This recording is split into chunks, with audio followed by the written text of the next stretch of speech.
Hello guys, welcome to a little talk about IBS and the 4 main ways that I got rid of my IBS. Why do you want to know about this? You might not do, but if IBS is something you're struggling with, this is hopefully going to be a useful video for you. Okay, so I wanted to talk about this because basically I've had a lot more of my students recently coming to me asking for Kundalini yoga exercises and kriyas to help them with digestive problems and IBS. Okay, so I thought I'll do this video, I'll get it out there to anybody who is struggling because it can be really detrimental to your life, and just to offer a little bit of support basically so that you can move forward with your IBS, when I probably know for a fact if you're struggling with it, you've come across challenges with actually moving forward from it, because it's a real pain to get rid of, because it doesn't just reside in the digestive tract and in the large intestine, which is mainly where it's coming from. It also is part of the mind-body connection. Okay, so I'm going to give you the 4 main ways that I got rid of my IBS. So first of all, before I get into them, what is IBS? I'm not going to go totally into what it is. If you know what it is and you've got it, you know what it is, believe me. So this video is for people who need support with sort of tackling this IBS problem. So IBS is basically a little bit of a problem of the large intestine, and it's a digestive problem. So it often relates to constipation, all these nice words, diarrhea, bloating, getting a lot of bloating after food, being continuously uncomfortable.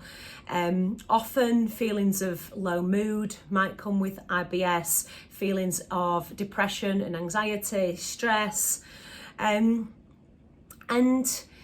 fatigue, not able to sleep properly, not being able to do your exercise regime properly because you can't sleep, and it's this sort of like negative ripple effect.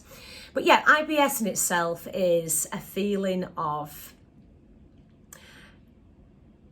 lack of digestion, okay? But it's mainly in the large intestine. But it can affect a lot of different things in your life, okay? So it's because the gut is so connected to the mind, and I'm going to get into this very quickly in a moment.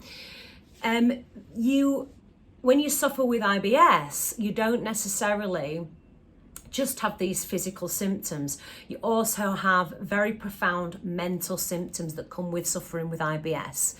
And obviously, because the mind and the gut are very fluidly connected through the nervous system, then it can also be the mind that affects the gut, and vice versa, the gut that can affect the mind.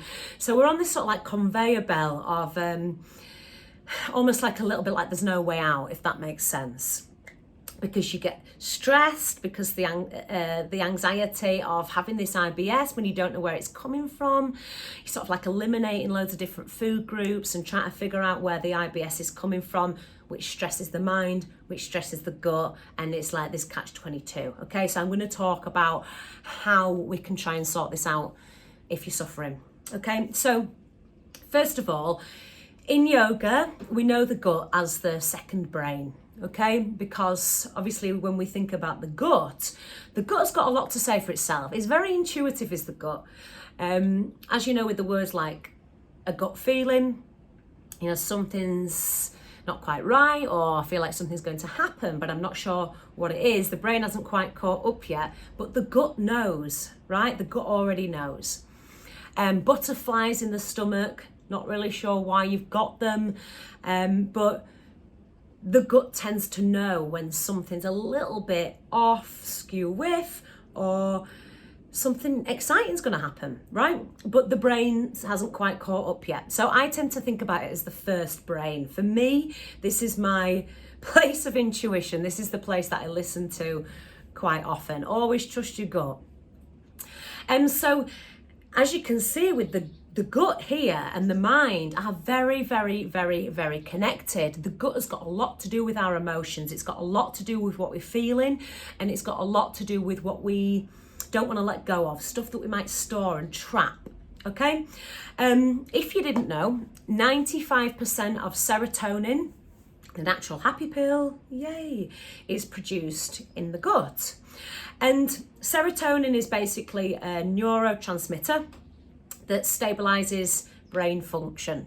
Okay, so it allows for this happy feeling in the body and in the gut.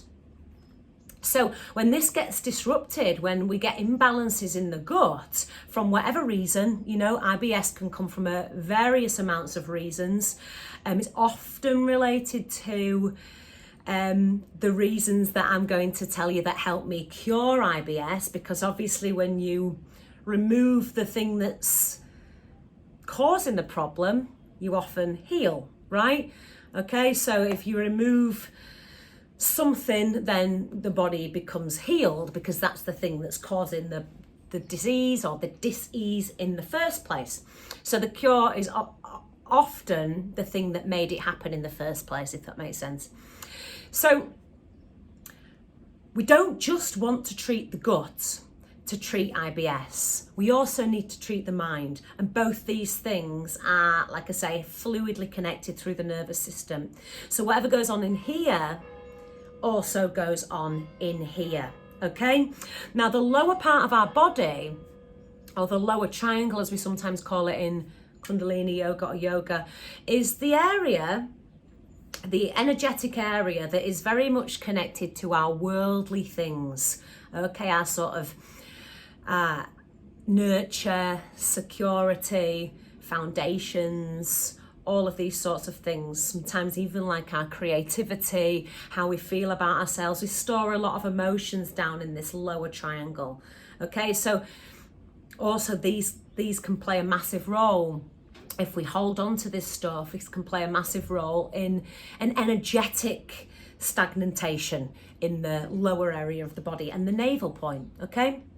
So there's a lot of different considerations when it comes to how to get rid of this IBS, but I'm going to actually just go through 4 main ones, okay? So quickly, before I start with these 4 main reasons that helped me get rid of mine, and I had IBS for many, many years, and I haven't suffered with it probably for the past 5, maybe 6, 7 years, quite a long time now. And I tried everything to try and get rid of my IBS. I tried to cut out a load of food groups. I tried to hypnotize myself. I got very stressed about it. Nothing was working. I tried to do lots of different styles of yoga, and there was only specific things that worked. And I'm going to give you the 4 things that worked for me, and they did work. This is not a fad. This worked for me, and I'm only going to speak from my experience, because I think that's the only thing you can speak from in life. Everything else is just something you've listened to or made up. So I'm going to tell you from my experience what works. So if you are suffering from IBS, or constipation, bloated, or any of the other sort of like fatigue and low mood and slow digestive system, feeling that when you eat something, everything just flares up, and it's really making you suffer in many different ways.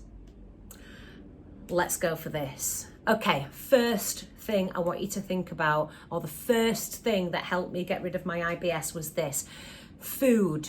Okay, now lots of people teach you, and lots of people taught me, that the food that I ate was all wrong. And I've always looked after myself. I've always eaten real foods. I've always eaten a mainly plant-based diet, or mainly plants, lots of whole grains, lots of vegetables, lots of fruit. I don't tend to cut a lot of stuff out of my diet, because I believe in having a very varied and wholesome diet, and I need my energy. Okay, I'm a very, very active person, so I just eat something and I need my energy. However, what I was doing was being extremely rigid with what I was eating, okay? And often I was told when I had my IBS, cut out this, cut out that, cut out this, don't eat that, eat less. And all of that stress, when I went to many different people who tried to help me with my IBS, and I went everywhere, okay? All of this stress on top of the IBS of somebody going, right, you need to now wake up at 4 a.m, make sure you're measuring out your cereal and you've only allowed that much amount, make sure you don't eat a single dairy product, completely cut bread out your diet. Don't eat any sort of rice, pasta, any sort of starchy carbohydrates. They're basically going to kill you. When I received all this information, it made me feel extremely stressed, okay? And everything that I started to put into my mouth, I was putting into my mouth with fear. So it was making everything 10 times worse. And the thing I'd suffered with in the past was eating through fear, okay? Because I'd always looked after myself and I'd always had quite an active and healthy lifestyle. I always wanted to treat my body well and eat the right foods, but that became a little bit of an obsession and a little bit of a fear around what to eat. Okay, so I'd be like, should I be eating that? Should I be eating this? And so if you think about that, should I be eating this food? This isn't very good for me. Oh, I'm very naughty for eating this. Oh God, I've got to run 1,000 miles to burn off that tiny piece of chocolate that I ate, etc., etc. When you are feeding your body with that fuel and already your gut goes, oh, I don't like this, because there's a fear-based stress that's been attached to it. Your mind and your body, just even the gut, when it even thinks about food, the stomach juices start to work. Okay, so imagine when you're thinking about food and the mind and the gut are fluidly connected, and the things you're thinking about with food are, this food isn't good for me, this is going to hurt me, this is going to make me feel disgusting, I shouldn't be eating this, I shouldn't be eating that, blah, blah, blah. You've got a massive list of all the things that you shouldn't be doing as you're consuming that really naughty piece of chocolate as a treat. Then guess what's happening in the gut? It closes off. Your whole body goes into this sort of pessimistic state about what you are eating, and the nervous system starts to respond to that. And so the gut traps off. The energy channels down the side of the navel, the nadis down the side of the navel, do not have this free flow of energy that just go, no, I'm not letting you in there properly because this is a naughty thing and I'm not meant to be eating it. Okay, so one of the first things that I can tell you to let go of, if you need to let go of IBS, if this is something you struggle with, stop being so stressed about what's going in your mouth. Not cut everything out of your diet, not I have to eat everything in a certain way.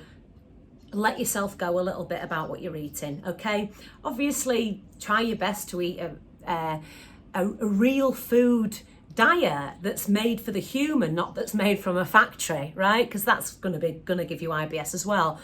But if you already are eating real foods and you're quite conscious about your health, but you're overly conscious, and then you're stressing even more when you get the IBS, and oh, maybe it's this, maybe it's that, maybe it's this, maybe it's that, then it's a surefire way to make your IBS 80% worse.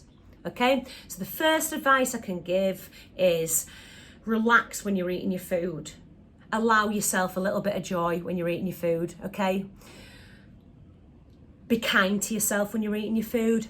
Don't beat yourself up when you're eating your food. Try your best, but then if you have days where you're eating something that you don't think quite serves you, let it go. Because that shit stores, and that shit contributes to your IBS more than anything on this planet, is this feeling that you shouldn't be doing something.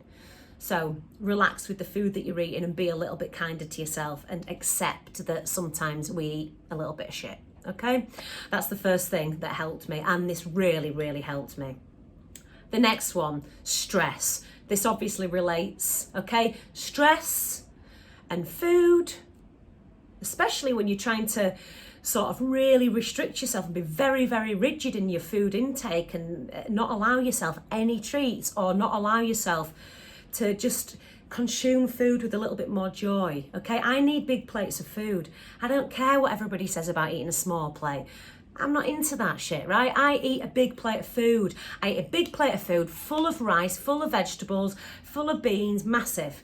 Yeah, because I'm running all the time and I'm doing yoga all the time and I've got a really speedy personality. I burn off a lot of calories just by talking. So give me them starchy carbs. I don't care. Yeah. And guess what? The starchy carbs work for me because I let them work for me. Okay, because I'm happy about eating them. So stop stressing. This is number 2. The more you stress about what you're doing and what you're putting into your body, that your IBS is just going to go sky high.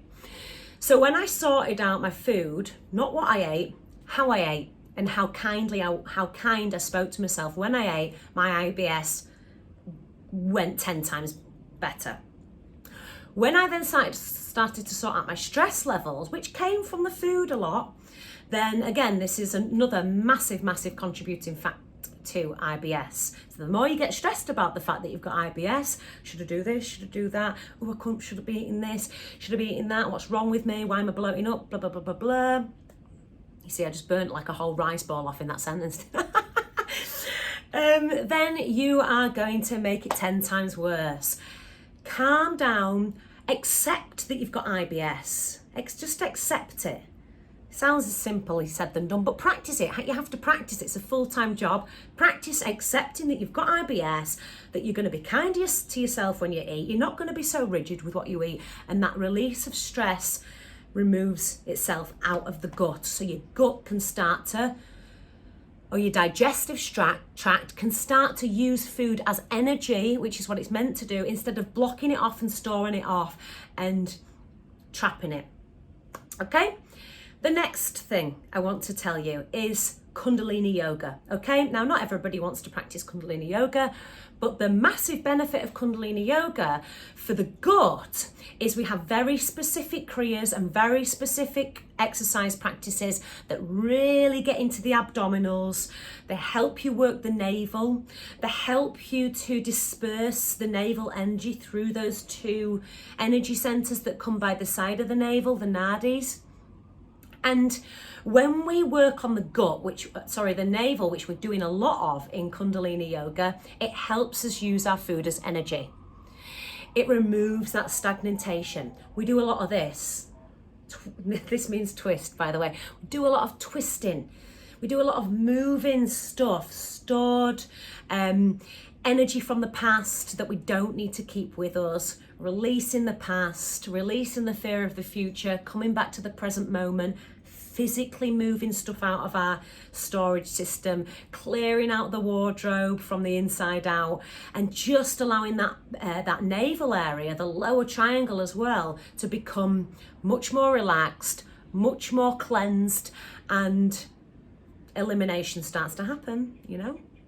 Okay, so here we go. Food, be kind to yourself when you're eating. Stress, that will help to release the stress, being kind to yourself when you're eating. Kundalini yoga moves stuff off your body. Energetic stagnation, physical stagnation, elimination, and mental stagnation. Okay, it makes us more clear-headed, which helps to release IBS. The last one I want to talk to you about is thought patterns. Change your thought patterns, change your IBS. Obviously, these all interlace, because when you start to work on one, so being kind to yourself with your food, you start to improve your thought patterns. When you start to improve your thought patterns, you start to reduce your stress levels and your stress response. When you start to reduce your stress response, you start to want to do good things for yourself, like starting a little 3-minute Kundalini yoga class, or anything that suits you. You're running, and when all these things start to work together and release that IBS, which it will if you stick to this, then you start to want to do your exercise practices again. And guess what? Then you start to release your endorphins again. You feel happy again. You move some energy so you can sleep better. Every single thing starts to work. And there's this little old sort of Chinese proverb which says, when the body heals, it doesn't just heal one thing, it heals everything. Okay, so when your IBS starts to heal, you'll also start to notice that, that little shoulder niggle you had started to heal. The back pain started to heal. Your sleep patterns started to heal. Your thought patterns started to become a lot more positive. You could live your daily life with a lot more joy and a lot more contentment. So just try and heal in one thing, heals everything. Now, let's just run through them as a little quick cap. If you're suffering from IBS, be kind to yourself when you're eating. Don't be so rigid. Rigidity in your mind and in your nervous system goes into the gut and creates constipation. Reduce your stress by stopping being so rigid and living a little bit more in the present moment. Practice Kundalini Yoga for the navel, and try and practice this mindfulness of watching your thoughts. Yeah, coming a bit more into the positive thought train instead of that negative thought train. And it's a full-time job, that, so good luck with it. But they're my tips. Okay, so I hope that has benefited you. And if it benefits, if you know anybody who's got IBS that you think it might benefit, then just share it, like it or tag them, something like that. And yeah, happy days. Ciao.